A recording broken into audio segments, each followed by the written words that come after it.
Hello friends, good morning to you all and welcome to our on YouTube channel logical competitive forum.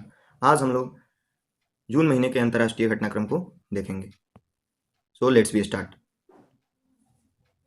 चीन द्वारा अरुणाचल प्रदेश के 11 स्थलों के तिब्बती भाषा में नामकरण करने के मामले में भारत ने कड़ी प्रतिक्रिया जाहिर किया। तो हाल ही में चीन द्वारा अरुणाचल प्रदेश के 11 स्थलों का किस भाषा में नाम किया गया है? तिब्बती भाषा में। इस एवज में भारत ने कड़ी प्रतिक्रिया को जाहिर किया। तिब्बत का दक्षिणी भाग जंगनान, ठीक है, तिब्बत का दक्षिणी भाग जंगनान बताता है, अर्थात अरुणाचल प्रदेश भारत के इस प्रदेश के कुछ हिस्सों को वह तिब्बत का दक्षिणी भाग जंगनान बताता है। क्लियर? नेक्स्ट नेक्स्ट हम लोग देखते हैं। भारत व चीन के बीच कोर कमांडर स्तर की वार्ता का 18वां दौर संपन्न हुआ है। भारत व चीन के बीच कोर कमांडर स्तर की वार्ता का कौन सा दौर? 18वां। यह कहाँ संपन्न हुआ? पूर्वी लद्दाख सेक्टर में चुशुल मोल्दो मीटिंग पॉइंट पर संपन्न हुआ। चुशुल मोल्दो मीटिंग पॉइंट पर संपन्न हुआ। अगला करेंट हम लोग देखते हैं। इसी में हम लोग यहाँ देख सकते हैं कि देबशांग और देमचौक, ये दो स्थल जो है यह पूर्वी लद्दाख में पड़ता है। मोस्टली यह अक्साई चीन का भाग है, जो कि एक डिस्प्यूटेड एरिया है between India and China. Next, Germany ने अपने अंतिम 3 परमाणु संयंत्र भी बंद कर दिए। जर्मनी ने अपने अंतिम 3 परमाणु संयंत्र भी, तो यहाँ हम लोग देख चुके हैं कि जर्मनी ने अपने अंतिम 3 परमाणु संयंत्र भी बंद किए। 2011 में ऐसे ही जापान की फुकुशिमा फुकुशिमा दुर्घटना, कभी प्रश्न में आ सकता है कि फुकुशिमा दुर्घटना कहाँ हुई थी? तो यह 2011 में जापान में हुई थी। 2011 में जापान में हुई थी। इसके कारण क्या हुआ था कि हवा में विकिरण फैलने की आशंकाओं ने समूचे विश्व को भयभीत कर दिया था। ठीक, इसी की वजह से जर्मनी ने भी अंतिम 3 परमाणु संयंत्र भी बंद करने की घोषणा किए हैं, और बंद की है, घोषणा नहीं, इन्होंने, जर्मनी ने अपना 3 परमाणु संयंत्र भी बंद किया। नेक्स्ट, जर्मनी ने यह भी घोषणा किया हुआ है कि वो 2035 तक खुद को पूरी तरह नवीकरणीय ऊर्जा पर शिफ्ट करना चाह रहा है। ठीक है, नेक्स्ट अगला हम लोग देखते हैं। नेक्स्ट, फिनलैंड अब नाटो का सदस्य, यह 31वां सदस्य बना। नाटो के महासचिव वर्तमान में कौन है? जेन्स स्टोल्टेनबर्ग हैं। तो फिनलैंड नाटो का 31वां सदस्य, वर्तमान में नाटो के महासचिव है जेन्स स्टोल्टेनबर्ग। फिनलैंड व स्वीडन ने यूक्रेन पर रूसी हमले के पश्चात सुरक्षात्मक रवैया अपनाते हुए नाटो की सदस्यता हेतु आवेदन मई 2022 में किया था। फिनलैंड की 1300 सीमा रूस से मिलती है।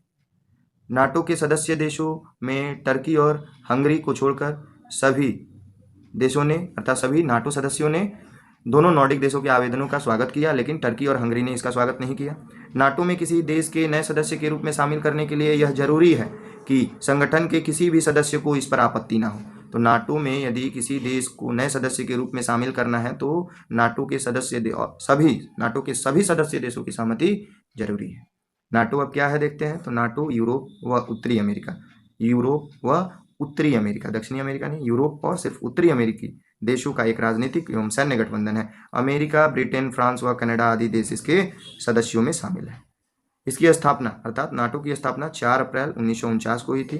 4 अप्रैल 1949 को नाटो की स्थापना हुई, और इसका मुख्यालय जो है वर्तमान में ब्रुसेल्स, बेल्जियम में है। आगे हम लोग देखते हैं। भूटान नरेश जिग्मे खेसर नामग्याल वांगचुक की भारत यात्रा। भूटान नरेश जिग्मे खेसर नामग्याल वांगचुक की भारत यात्रा। वर्तमान में भूटानी प्रधानमंत्री लोटे शेरिंग है। नेक्स्ट, भूटान की 13वीं पंचवर्षीय योजनाओं के लिए भारत ने अधिक वित्तीय सहायता देने की घोषणा की। भूटान व भारत के बीच सीधा रेल संपर्क कौन सा है? कोकराझार से गेलफू तक है। भूटान और भारत के बीच जो सीधा रेल संपर्क है वो कोकराझार से गेलफू तक है। कोकराझार से गेलफू। इसके अलावा जयगांव के निकट दोनों देशों की सीमा पर पहला इंटीग्रेटेड चेक पोस्ट बनाने की सहमति दोनों पक्षों में हुई है। तो जयगांव जो कि वेस्ट बंगाल में है, ठीक है, वेस्ट बंगाल के निकट है, दोनों देशों की सीमा पर पहला इंटीग्रेटेड चेक पोस्ट बनाने की सहमति हुई है। क्लियर? आगे हम लोग देखते हैं। फिर अभी गृह युद्ध की आग में कौन झुलस रहा है? सूडान। ठीक है, तो सूडान में अभी गृह युद्ध चल रहा है।